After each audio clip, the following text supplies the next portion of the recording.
आजच्या भागामध्ये आपण अध्यात्म म्हणजे काय, आध्यात्मिक माणूस कसा जगतो, कसा विचार करतो आणि त्याचे काय फायदे असतात आध्यात्मिक जगण्याचे, या संदर्भात आपण चर्चा करणार आहोत. खऱ्या अर्थानं आध्यात्मिक माणूसच शांत, समाधान आणि या जगण्याचा खऱ्या अर्थानं आस्वाद घेऊ शकतो. खऱ्या अर्थानं तो आनंद स्थितीत राहू शकतो. आनंदी आनंद गडे जिकडे तिकडे चहूकडे, ही अवस्था आध्यात्मिक उन्नतीचे लक्षण आहे. आणि ह्या आनंदासाठी बाह्य पदाचा, वस्तूंचा, वास्तूंचा, धनाचा, लोकांच्या स्तुतीचा काही संबंध नाही. आणि ह्या आध्यात्मिक आनंदाला वर लोकांच्या टीका, लोकांची निंदा, लोकांचं दुर्लक्ष काहीही परिणाम करत नाही. जो माणूस आत्मस्थितीमध्ये मग्न असतो तो आध्यात्मिक असतो. म्हणून तर एका ठिकाणी म्हटलं, आपने आत्मस्वरूप में स्थित होना ही अध्यात्म आहे. म्हणजे आपल्या स्वरूपामध्ये स्थित असतो, स्थिर असतो, तो आध्यात्मिक असतो. रूपामध्ये, बाहेरच्या रूपामध्ये, वस्तूचं रूप, व्यक्तीचं रूप, वास्तूचं रूप, पैशाचं रूप, त्या लोभामध्ये जो माणूस असतो तो संसारिक असतो. तर आध्यात्मिक माणूस हा आपल्या श्वासाचं रूप पाहतोय, आपल्या मनाचं रूप पाहतोय, आत्म्याचं रूप पाहतोय, आपल्या भावनेचं रूप काय आहे, आपल्या विचाराचं रूप काय आहे, आपल्या कल्पना काय आहे, आणि त्या रूप पाहून त्या सकारात्मक करत करत जगतो. हे आध्यात्मिक माणसाचं लक्षण आहे. तो आत्मचिंतन करतो, आत्मसुधारण्यावर भर देतो. आत्मचिंतन करून जे काही आपल्यामध्ये दोष आढळतील, जे काही विकार लक्षात येतील, षडविकार, तो स्वतःचे षडविकार पाहतो. जगाचे विकार पाहून जगणारी माणसं संसारिक असतात आणि स्वतःचे विकार पाहून ते विकार दूर करत करत जगणं हे आध्यात्मिक पुरुषांचं लक्षण असतं. आणि आपले विकार दूर केल्यानंतर या जगाचेही विकार दूर झाले पाहिजे. जगही या विकारापासून दूर राहून दुःखमुक्त झालं पाहिजे, ही ओढ आध्यात्मिक माणसाच्या मनामध्ये असते. आणि त्या दिशेनं तो आपल्या सद्भावना, सदकल्पना, सदविचार तो सांगत सांगत जगतो. लक्षात आलं? तर मित्र, तो सत्याला, सत्य काय असत्य काय याचा जेव्हा निवाडा करण्याची वेळ येते, आपल्या वर्तनाचा जेव्हा चिकित्सा होते, किंवा लोक आपल्या वर्तनाची, आध्यात्मिक पुरुषाच्या वर्तनाची चिकित्सा करायला लागतात, त्याला खरं किंवा खोटं ठरवायला लागतात, तेव्हा आध्यात्मिक माणूस त्यांच्या बोलण्याने प्रभावितही होत नाही, व्यतीत होत नाही, आणि स्तुती झाली म्हणून फारच वर जात नाही, उड्या मारत नाही. तो सत्य असत्य या गोष्टी लोकांच्या बोलण्यावरून, लोकांच्या वर्तनावरून ठरवत नसतो. आध्यात्मिक माणूस सत्य असत्य आपल्या आत्म्याला, आपल्या मनाला साक्ष ठेवून ठरवत असतो. त्याच्या वर्तनाची जेव्हा त्याला खोटं ठरवलं जातं, तेव्हा तो आपल्या मनाला विचारतो, हे खरं आहे का हे? मग तो नाही, मग तो स्थिर राहतो. खरं असेल, चूक झाली असेल तर तो म्हणतो क्षमा असावी. तो प्रायश्चित सुद्धा घेतो तो, आणि क्षमा असावी. तो क्षमा मागतो, जनतेची मागतो, ईश्वराकडे सुद्धा. एक निर्मिक आहे, चैतन्य शक्ती जी आहे, या सृष्टीचा कोणीतरी निर्माता आहे, त्यालाही म्हणतो तो क्षमा असावी. लक्षात. पण तो जर दोषीच नाही तर तो म्हणतो, तर त्या जी माणसं असे बोलतात त्यांनाच क्षमा कर परमेश्वरा, अशा पद्धतीची भावना व्यक्त करतो आणि आपल्या मनामध्ये हा करुणा भाव आणतो. ही माणसं काहीतरी त्यांचे द्वेष उफाळून आले, त्यांचे षड्विकार उफाळून आल्यामुळे हे करायला लागले. एखाद्या बिमार माणसाविषयी जशी करुणा, दया, सहानुभूती माणसाच्या मनात निर्माण होते, तसं या आध्यात्मिक व्यक्तीच्या बद्दल जे काही वाईट साईट बोललं जातं, तेव्हा हा म्हणतो ही वाईट साईट बोलणारी माणसं स्वार्थानं प्रेरित झालेली आहेत. यांचा षड्विकारावर उफाळून आलेले आहेत, त्यांचं षड्विकारावर नियंत्रण नाही आहे, त्यांची आत्मिक शुद्धी नाही आहे, आध्यात्मिक उन्नती नाही त्यांची, त्यामुळे ते अज्ञानी आहेत. ह्या अज्ञानांबद्दल तो दया दाखवतो, करुणा दाखवतो आणि मग त्या असत्य बोलण्याला खरं मानत नाही. तर तो म्हणतो, सत्य सत्या मन केली गवाही, मानिले नाही बहुमता. सत्य काय असत्य काय मला माहीत आहे, माझं मन साक्षी आहे, त्या साक्षी आहे, मनच माझा पुरावा आहे. मग त्याच्यामुळं अन्य पुरावे गोळा करत बसत नाही आध्यात्मिक माणूस. आणि मग जेव्हा माणूस आपल्या सत्यावर विश्वास ठेवतोस, तो माणूस स्थिर राहतो, शांत राहतो, समाधानी राहतो. लोक काय म्हणतात याने तो विचलित होत नाही. जसा पर्वत वादळाने विचलित होत नाही, तशा पद्धतीनं आध्यात्मिक माणूस ह्या लोकनिंदेच्या वादळानं कधीही अस्वस्थ होत नाहीत, स्थिर राहतात. त्यांच्या बोलण्यानं ते हसतात, स्मित हास्य करतात, ठीक आहे म्हणतात. तर मित्र, तो मनाला साक्ष ठेवून आध्यात्मिक माणसाची पुण्य आणि पापाविषयी काय कल्पना असते. आध्यात्मिक पुरुष, तर संत तुकोबाराय आध्यात्मिक पुरुष होते. तर त्यांनी दिलेली व्याख्याच आपण बघूया. म्हणजे आध्यात्मिक माणूस पाप आणि पुण्याकडे कसा बघतो हे आपल्या लक्षात येईल. तुकोबाराय एका ठिकाणी म्हणतात, परोपकार पुण्य परपीडा पाप. जे दुसऱ्यांना विनाकारण त्यांचे पाय खेचण्याचा प्रयत्न केले जाते, त्यांची निंदा नालस्ती केली जाते, कटकारस्थानं केले जातात, हे परपीडा आहे. आणि हे परपीडा हेच पाप आहे. आणि इतरांना कुठलीच अपेक्षा न ठेवता मदत करणे हेच पुण्य आहे, हेच परोपकार आहे.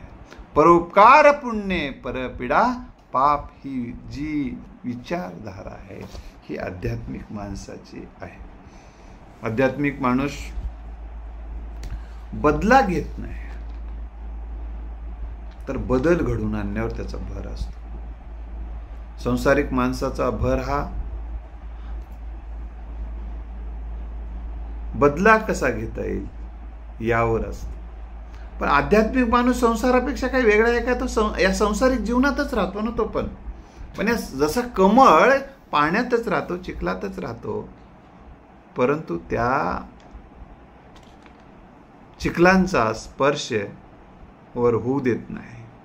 तसं या संसारिक बाबींचा, संसारिक विकारांचा आध्यात्मिक माणूस आपल्या मनावर काही परिणाम होऊ देत नाही. तो आपल्यासारखाच असतो तो माणूस, आध्यात्मिक माणूस. तर तो परोपकार, क्षमाशीलता त्याच्यामध्ये असते. तो सूड घेत नाही, तर क्षमा करून टाकतो. हे आध्यात्मिक माणसाच्या उंचीचे लक्षण आहे. काही लोक म्हणतात येडा आहे रे उगं, त्याला सोडून दिले, बदलून काढायला पाहिजे होतं. हे अशा पद्धतीची जी एक मनोवृत्ती असते, ती मनोवृत्ती संसारिक माणसाची असते. आणि आध्यात्मिक माणूस काय म्हणतो, नाही हे ईश्वराचंच एक लेकरू आहे, चुकला असेल, लहान आहे, त्याचं बुद्धी लहान आहे, त्याचं मन लहान आहे, त्याचे संस्कार चुकीचे झालेले आहेत, त्यांच्या आईवडिलांनी चांगले संस्कार केले नाहीत, त्यांना चांगले गुरु भेटले नाहीत, चांगलं वातावरण भेटलं नाही, काय करावं त्याला विचारायला, आणि मग या व्यक्तीबद्दल आपणच दया दाखवली पाहिजे, त्याला क्षमा केलं पाहिजे आणि सुधारणेला संधी दिली पाहिजे. ही भावना आध्यात्मिक माणसाची असते.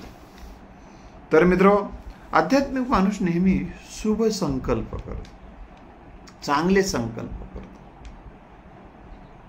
जगाच्या कल्याणा संतांच्या विभूती ही त्यांची वृत्ती असते. त्यामुळे ते जगाच्या कल्याणाच्या अनुषंगानं, आपल्या आध्यात्मिक उन्नतीच्या अनुषंगानंच त्यांचे संकल्प असतात. ज्या गोष्टी आपले विकार वाढवतात त्या गोष्टीविषयी ते संकल्प करत नाहीत. ज्यामुळे माणसाची आध्यात्मिक अवनती होते त्याविषयीचे संकल्प ते करत नाहीत. तर मनाच्या श्रीमंतीचे, विचाराच्या श्रीमंतीचे संकल्प करतात. विचाराची श्रीमंती कशी वाढली पाहिजे, भावनेची श्रीमंती कशी वाढली पाहिजे, मनाची विशालता कशी वाढेल, त्या अनुषंगाने ते संकल्प करतात. सबका भला होय रे, सर्वे सुखेन संतु सर्वे निरामय. सर्वांचं कल्याण कर, ही भावना, हा शुभ संकल्प त्यांचा असतो. आणि या शुभ संकल्पानुसार आध्यात्मिक पुरुष कृती आणि उक्ती करतात. ते काही निष्क्रियता हे अध्यात्मात बसत नाही. काहीच न करता गांजा फुकत राहणं किंवा जप तप करत एका ठिकाणी कोंडून घेणं स्वतःला, हे आध्यात्मिक पुरुषाचं लक्षण नाही. जे काही शुभ संकल्प केले जातात, आध्यात्मिक माणूस ते शुभ संकल्प प्रत्यक्षात आणण्यासाठी आपल्या वाणीचा वापर करत राहतो, आपल्या कृतीचा वापर करत राहतो. आपल्याकडे काय आहे त्याच्यातलं काही देण्याचा तो विचार करतो. आपल्याला जे आपणाशी ठावे ते इतराशी सांगावे, शाने करून सोडावे सकळ जन, ही संतांची उक्ती आहे. त्या उक्तीप्रमाणे तो जगतो. लक्षात, जे का रंजले गांजले त्यासी म्हणे जो आपुले, तोची साधू ओळखावा देव तेथेची जाणावा. ही रंजल्या गांजलेल्या माणसाला देवत्व देणारी भावना जी आहे तुकोबांची, ही सुद्धा कल्याणासाठी माणसांना प्रेरित करणारी आहे. जी माणसं रंजल्या गांजलेल्या माणसाची सेवा करतात तेच संत आणि तेच देव, असं तुकोबारायांनी सांगितलंय. बुडती हे जन न देखेवे डोळा, म्हणून कळवळा येतो असे. ही बुडते जग जर अधोगतीला जात असेल, जग जर विनाशाकडे जात असेल, जगाला जर खऱ्या अर्थानं सुख कशात आहे, खऱ्या अर्थानं आनंद कशात आहे हे कळत नसेल, तर हे बुडणारं जग आहे असं संतांना वाटते, आध्यात्मिक पुरुषांना वाटते. मग यांच्या उन्नतीसाठी काय करता येईल, त्यासाठीचा प्रयत्न आध्यात्मिक माणसं करतात. लक्षात ठेवा, त्यांची जी प्रत्येक कृती आणि उक्ती हे जनकल्याणाच्याच साठी असते. ही गोष्ट आपण लक्षात ठेवलं पाहिजे. आणि ते मनाच्या प्रसन्नतेला भर देतात, कारण त्यांना माहीत आहे मन प्रसन्न असेल तरच आपण स्वतः आनंदी राहू शकतो आणि इतरांना, आपण आनंदित असलो तरच इतरांना आनंद देऊ शकतो ना. एखादा माणूस बघा, जेव्हा चिडलेला असतो, संतापलेला असतो, रागावलेला असतो, द्विधावस्थेने परेशान राहतो, अस्वस्थ असतो, आणि त्याच्या सहवासात येणाऱ्या माणसाला तो काही ना काही बोलून अस्वस्थ करत असतो, त्रास देत असतो. म्हणून आध्यात्मिक माणसाला माहीत असते की जोपर्यंत आपलं मन आपण प्रसन्न ठेवू शकणार नाही, आपलं चित्त जोपर्यंत आपण निर्मळ करू शकणार नाही आणि खऱ्या अर्थानं आपण इतरांना आनंदी करू शकणार नाही, स्वतः आनंदी राहू शकणार नाही. म्हणून आध्यात्मिक माणसं मनाची साधना करतात. मन करारे प्रसन्न सर्व सिद्धीचे कारण. जे काही साध्य करायचं आहे त्याचं मुख्य कारण काय तर मन आहे. म्हणून चित्त शुद्ध होती तरी शत्रू मित्र होती. तर चित्त शुद्ध करण्याचा, मन शुद्ध करण्याचा हा जो आध्यात्मिक विचार संत तुकोबारायांनी दिलेला आहे, त्यांनी स्वतः केलेला आहे त्या पद्धतीने. तर मित्र, आध्यात्मिक माणसं अष्टांग योगाचा अभ्यास करतात, आध्यात्मिक मार्ग अष्टांग मार्गाचा अभ्यास करतात, आध्यात्मिक माणसं विपश्यनेच्या साधनेचा अभ्यास करतात. ह्या साधनेचा अभ्यास करून आपली आध्यात्मिक उन्नती करतानाच इतरांनाही या मार्गावर आणण्याचं काम आध्यात्मिक माणसं करत असतात. मित्र, ही यम नियम, आसन, प्राणायाम, प्रत्याहार, धारणा, ध्यान आणि समाधी ही या बाबी आध्यात्मिक माणसांना आवडतात आणि त्यासाठी ती त्या साधनेमध्ये आपलं मन गुंतवतात आणि इतरांना सुद्धा या साधना शिकवतात. ती माणसं आध्यात्मिक असतात. म्हणून यातून त्यांना काय साध्य करायचं आहे? आपली आत्मिक शुद्धी, आत्मिक उन्नती, आत्मिक समाधान, परमानंद या गोष्टी त्यांना साध्य करायच्या आहेत. माणसाच्या जीवनातलं स्थैर्य, त्यांना निरोगी अवस्था ही त्यांना साध्य करायची असते. त्याचबरोबर ते जे काही वस्तू वास्तू घेतात, निर्माण करतात स्वतःच्या कष्टातून, किंवा जितका काही उपभोग असतो त्यांचा, ते फक्त जीवनाला आवश्यक एवढाच असतो. अपरिग्रह वृत्ती हे आध्यात्मिक माणसाचं लक्षण आहे. जास्त गोष्टीचा ते संग्रह करत नाही. आपल्याला आवश्यक असणाऱ्या गोष्टीच फक्त त्यांना घेतात. अन्न, वस्त्र, निवारा ह्या ज्या गोष्टी आहेत त्या ज्या गरजेच्या आहेत आणि त्या प्रवासाचं साधन सुद्धा गरजेचंच आहे. ज्या ज्या काही गोष्टी गरजेच्या आहेत ती निरपेक्ष भावनेनं ते आपल्या सोबत बाळगतात. त्याचा एक जीवनाचा आवश्यक भाग म्हणून ते उपयोग आणतात. लोकांवर प्रभाव टाकण्यासाठी त्या वस्तू आणि वास्तू ते बाळगत नाही. लक्षात ठेवा, हे संसारिक माणसाचं लक्षण असते. वा जास्त भारीच्या गाडी दाखवणे, भारीचे कपडे दाखवणे, भारीचं काहीतरी दाखवून आपलं प्रदर्शन मांडणे.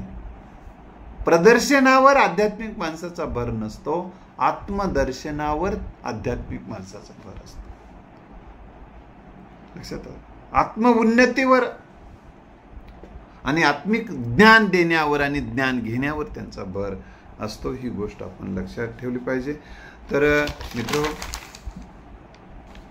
यामुळे त्यांच्यामध्ये जे एक आध्यात्मिक, एक सकारात्मक ऊर्जा निर्माण होते आध्यात्मिक माणसाच्या सहवासात. मग त्यांचे जेव्हा विचार आपण ऐकतो, त्यांच्या जेव्हा सहवासात आपण जेव्हा जातो, तेव्हा आपल्यामध्ये सुद्धा एक सकारात्मक ऊर्जा येत असते आणि आपल्याला छान वाटायला लागतं. आपल्यातली नकारात्मक ऊर्जा कमी करून टाकण्याचं काम आध्यात्मिक माणसं करतात. जसं झाडाच्या सावलीत गेल्यानंतर जशी सावली शीतलता प्रदान करते, तशाच पद्धतीनं आध्यात्मिक माणसं आपल्या मनामध्ये शीतलता, शांती, समाधान निर्माण करण्याचं काम करतात. म्हणून जेव्हा संसारिक दुःखानं व्यथित झालेली माणसं आध्यात्मिक माणसाकडे जातात, तेव्हा गेल्यानंतर त्यांना आनंद वाटते. म्हणून या दर्शनासाठी जे जातात म्हणजे यासाठी जातात. काही जणांना हे कळत नाही. त्या आध्यात्मिक पुरुषाकडे जेव्हा जातात, काय जायचं आहे त्याच्याकडं, काय गरज आहे, अशा पद्धतीने जे बोलतात. काय गरज नाही, कोणाला गरज नाही. पेशंटला गरज असते ना डॉक्टरांची. निरोगी माणसाला डॉक्टरांची गरज नाहीये असं समजू आपण, पण पेशंटला आहे ना. तसं जी माणसं संसारिक दुःखानं व्यतीत झालेले असतात आणि दुःखातून स्वतः बाहेर येऊ शकत नाहीत, ते अगतिक झालेले राहतात, अशी माणसं आपल्या जीवनाला गती देण्यासाठी या अधोगतीकडे जी वाटचाल सुरू झालेली आहे ती रोखण्याचं बळ ज्यांची, आत्मबळ ज्यांच्यात नाही, ते आध्यात्मिक विचारामध्ये आत्मबळ असते. म्हणून आध्यात्मिक विचार वाचतात, आध्यात्मिक व्यक्तींच्या सहवासात जातात आणि आध्यात्मिक उन्नतीच्या साधना करायला सुरुवात करतात. मग आध्यात्मिक बळ आल्यानंतर मग खऱ्या अर्थानं संसारिक सुख सुद्धा चांगल्या पद्धतीने उपभोगता येते. संसारिक प्रगती करण्यासाठी सुद्धा आध्यात्मिक उन्नती आवश्यक आहे. कारण जो आध्यात्मिक उन्नत झालेला माणूस स्थिर असतो, शांत असतो, चित्ताने निर्मळ असतो आणि तो जो काही काम करेल त्याला त्याचं यश येते. लोक त्यांच्याकडे येत असतात आणि जितके लोक त्याच्याकडे जास्त येतील तितका त्याचा नफाही वाढतो. पण हे नफा घेणे आध्यात्मिक माणसाचं ध्येय नसते त्याच्या जगण्याचं. जगाचा नफा वाढवून देणे, जगाला त्याचा फायदा करून देणे, त्या आपल्या कृती आणि उक्तीतून इतरांना सेवा देणे हा त्यामागचा उद्देश असतो. कोणी जरी धन दिलं तर ते धन हे स्वार्थासाठी नसते, परमार्थासाठी असते. ही गोष्ट त्याचा वापर त्यासाठीच करतात. तर मित्र, तर मी सांगत होतो की ते दुसऱ्यांना प्रभावित करण्यासाठी नसतात, ते कोणाच्या प्रभावात जगत नाहीत. आध्यात्मिक माणसं आपल्या स्वभावात जगतात. आपल्याला एका ठिकाणी कपड्याला रंग लावत बसू नका, तर मनालाच रंग लावा. चांगल्या सकारात्मक विचार, सकारात्मक भावना, सकारात्मक कल्पनेच्या आशयाचं संत कबीरांनी सांगितलेलं आहे. तर हे बाह्य गोष्टीकडे दुर्लक्ष करतात आणि जे काही सेवा करतात ते काही जण सेवा करतात. संसारिक माणूस सेवा करतो, पण सेवेच्या मोबदल्यामध्ये आपल्याला धन लागते. सेवेच्या मोबदल्यामध्ये आपल्याला पैसा, धन, पैसा, वस्तू, वास्तू, नोकरी ह्या सगळ्या गोष्टी लागतात. सेवेच्या मोबदल्यामध्ये आपल्याला स्तुती लागते. संसारिक माणसाचं एक लक्षण आहे. तर आध्यात्मिक माणूस हे निष्काम कर्मयोग, गीतेनं श्रीमद भगवद्गीतेत सांगितलेलं आहे. निष्काम कर्मयोग, जे काही करायचं आहे ना ते करा, पण त्याच्या भावना परोपकार, सेवा, आत्मिक समाधान, सेवेतून आत्मिक समाधान हेच बक्षीस समजतात आध्यात्मिक माणसं. तर मित्रो, शांती, समाधान, परमानंद, प्रेम, करुणा ह्या सगळ्या मानवी मूल्यांची धारणा करत हे आध्यात्मिक माणसं जगतात. हा त्या माणसाचा असल्यामुळे ते शांत समाधानी दिसतात, त्यांचा चेहरा पाहावा वाटतो. पण संसारिक माणूस कसा आहे? त्रासिक आहे, अस्वस्थ आहे, द्विधावस्थेत आहे, बेचैन आहे, रागावलेला आहे, चिडलेला आहे, सुडाने पेटलेला आहे. त्याचा चेहरा पाहावा वाटत नाही मित्रांनो आपल्याला संसारिक माणसाचा. म्हणून सच्चाईचा विचार हा करत जगणारा, सत्यामध्ये राहणारा, सद्भाव बाळगणारा, ध्यान धारणा, समाधानामध्ये जीवन जगणारा आणि जन सबका भला हो रे असा विचार करणारा हा परोपकारी माणूस, हा आध्यात्मिक माणूस असतो. या आध्यात्मिक माणूस सदा सुखी, समाधानी, आनंदी, प्रसन्न तो दिसतो. हपापलेला असत नाही. सोच हे त्यांच्या जसं आत्मिक शुद्धीला जसा भर देतो, तर तसंच तो आत्मिक समाधानाला भर देतो आणि तो आत्मिक समाधानी असतो. आणि समाधानी राहिल्यामुळे तो मानसिक विकारापासून दूर राहतो. जो असमाधानी असतो, बेचैन असतो, तो माणूस मानसिक रुग्ण होऊ शकतो. रुग्ण काही प्रमाणात असतोच. आणि त्यामुळं असा रुग्ण असलेला माणूस शांत झोपू शकत नाही, शांत जगू शकत नाही. कशाचाही वस्तू घेतो परंतु त्याला समाधान, झोप येत नाही. गादी घेतो परंतु गादीवर झोपत नाही. मुझे नींद नाये, मुझे चैन नाये, त्याची अवस्था असते. यातून बाहेर येण्यासाठी आध्यात्मिक साधना अतिशय गरजेचं आहे. आध्यात्मिक पुरुष अतिशय गरजेचे आहेत.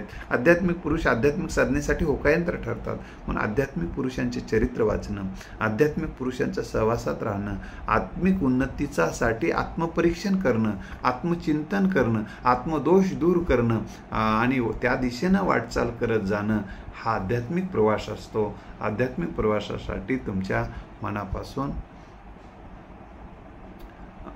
माझ्या शुभेच्छा आहेत. आणि प्रत्येकानेच आपण सर्वांनीच मिळून आध्यात्मिक ज्ञान घेण्यासाठी प्रयत्नशील राहिलं पाहिजे. आध्यात्मिक ज्ञान म्हणजे आत्मोन्नतीचं ज्ञान, आध्यात्मिक ज्ञान म्हणजे षड्विकारापासून दूर राहण्याचं ज्ञान, आध्यात्मिक उन्नती म्हणजे मानसिक उन्नतीचं ज्ञान आणि आध्यात्मिक ज्ञान म्हणजे चित्ताची निर्मलता कशी करायची, चित्त शुद्ध कसं करायचं आणि मनाचं जे बाह्य विषयामध्ये जे मन अडकलेलं आहे त्या बाह्य मनाला विश्वाशी कसं जोडायचं, हे सगळी जे ज्ञान आहे ते आध्यात्मिक ज्ञान आहे. आध्यात्मिक ज्ञानाचे अनेक पैलू आपल्याला सापडलेले आहेत जगामध्ये. या उपलब्ध त्याचा आपण शोध घेऊया आणि पुढच्या भागामध्ये त्याचाही विचार मी सांगणार आहे. धन्यवाद.